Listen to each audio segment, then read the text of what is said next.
আসসালামু আলাইকুম। কুকুই তাফরোজা ব্লগে আপনাদের সবাইকে স্বাগতম।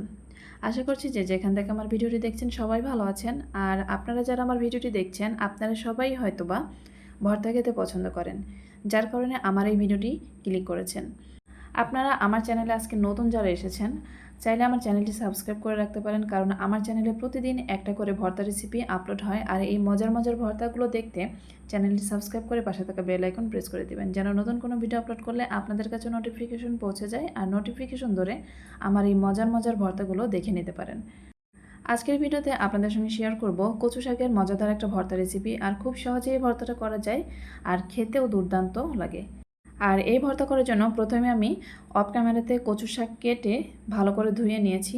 এখন সিদ্ধ করার জন্য একটা কড়াইতে বসিয়ে দিয়েছি সামান্য একটু পানি আর দিয়ে দিয়েছি পরিমাণ মতো লবণ। এখন একটু ভালো করে নেড়ে চেড়ে এপিট ওপিট করে নেড়ে চেড়ে এই শাকগুলো সিদ্ধ করে নিব। দিয়ে দিলাম কয়েকটা কাঁচা মরিচ, কয়েকটা রসুনের কোয়া আর দিয়ে দিব কয়েকটা পেঁয়াজ কুচি। এখন এইসব উপকরণ দিয়ে ভালো করে নেড়ে চেড়ে এই শাক সিদ্ধ করে নিব। কিছু কিছু সাধারণ জিনিস দিয়ে অসাধারণ খাবার তৈরি করা যায়, আর ঠিক সেরকমই আজকে একটা ভর্তা তৈরি করব যেটা সত্যি খেতে দারুণ লাগে, কিন্তু বানানো একদমই সহজ। এখন এই শাকের মধ্যে দিয়ে দিব 2 টেবিল চামচের মতো সরিষার তেল। তেল দিয়ে আবারও একটু নেড়ে চেড়ে দিব। মাঝে মধ্যে মাছ মাংস খেতে খেতে আমরা কিন্তু অনেকেই বিরক্ত হয়ে যাই, মুখে রুচি থাকে না, তখন কিন্তু এরকম সাধারণ কচু শাক দিয়ে এত মজার একটা ভর্তা করে খেতে পারেন। গরম ভাতের সাথে এই ভর্তাটা সত্যি অসাধারণ লাগে। এখানে এই শাকগুলো ঢাকনা দিয়ে ঢেকে ঢেকে সিদ্ধ করে নিব। মাঝে মধ্যে ঢাকনা তুলে একটু নেড়ে চেড়ে দিব যেন লেগে না যায়। আপনারা যারা ভর্তা খেতে পছন্দ করেন চাইলে আমার চ্যানেলটি কিন্তু ভিজিট করে দেখতে পারেন। আমার চ্যানেলে পেয়ে যাবেন শুধু ভর্তার একটা প্লে লিস্ট। এই প্লে লিস্ট ভিজিট করলে পেয়ে যাবেন 90টারও বেশি ভর্তা রেসিপি। অনেক মজার মজার ইউনিক ভর্তা রেসিপি আমার এই চ্যানেলে আছে, চাইলে ভিজিট করে দেখতে পারেন। এছাড়াও এই ভিডিওর শেষে গিয়ে ইন্ড স্ক্রিনে পেয়ে যাবেন এই প্লে লিস্ট, সেখানে ক্লিক করলেই প্লে লিস্টের ভিডিওগুলো আপনারা দেখতে পারবেন। এদিকে শাকগুলো সিদ্ধ হয়ে গেছে, এখন একটা বাটনাতে আমি বেটে একদম মিহি করে ভর্তা করে নিচ্ছি। এটা চাইলে আপনারা হাত দিয়েও করতে পারেন, আবার শিল বাটাতেও এই ভর্তাটা করতে পারেন। বেটে নেওয়া হয়ে গেছে, এখন এটা সাইডে রেখে এদিকে কয়েকটা শুকনো মরিচ নিয়েছি, ভাজা শুকনো মরিচ।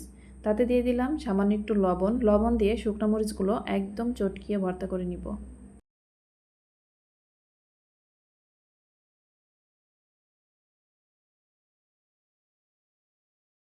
এখন নিয়ে নিলাম কয়েকটা পেঁয়াজ কুচি দিয়ে ভালো করে চটকিয়ে ভর্তা করে নিব। এমনভাবে চটকাবো যেন পেঁয়াজগুলো অনেকটাই সফট হয়ে আসে। এখন সামান্য একটু সরিষার তেল দিয়ে ভর্তা করে নিলাম। এখন এই মরিচের ভর্তা দিয়ে আবারও এই কচুর ভর্তাটা করে নিচ্ছি, ভালো করে মিশিয়ে ভর্তা করে নিব।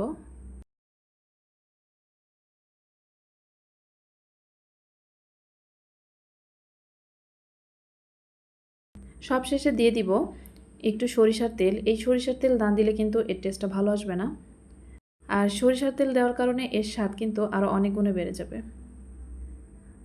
এই তো তৈরি হয়ে গেল আমার মজাদার, খুব সহজেই সাধারণ কচু শাক দিয়ে অসাধারণ ভর্তা। সবশেষে এই ভর্তার উপরে দিয়ে দিলাম পেঁয়াজ মরিচের ভর্তা। আর এটা দেওয়ার কারণে এই ভর্তার যে ঘ্রাণ, এই ঘ্রাণটা আরও সুন্দর আসবে। তৈরি হয়ে গেল আমার মজাদার কচু শাকের ভর্তা। আর আপনারা চাইলে এই ভর্তাটা ট্রাই করে দেখতে পারেন বাসায়। গরম ভাতের সঙ্গে এই ভর্তাটা খুবই ভালো লাগে। আজকের ভিডিওটি এই পর্যন্তই। পরবর্তীতে আরও মজার মজার ভর্তা রেসিপি নিয়ে আপনাদের সামনে হাজির হব। ততদিন পর্যন্ত সবাই ভালো থাকবেন, সুস্থ থাকবেন। আর আপনারা যারা আমার চ্যানেলে নতুন এসেছেন অবশ্যই কুকুই তাফরোজা ব্লগ চ্যানেলের সঙ্গে থেকে যাবেন।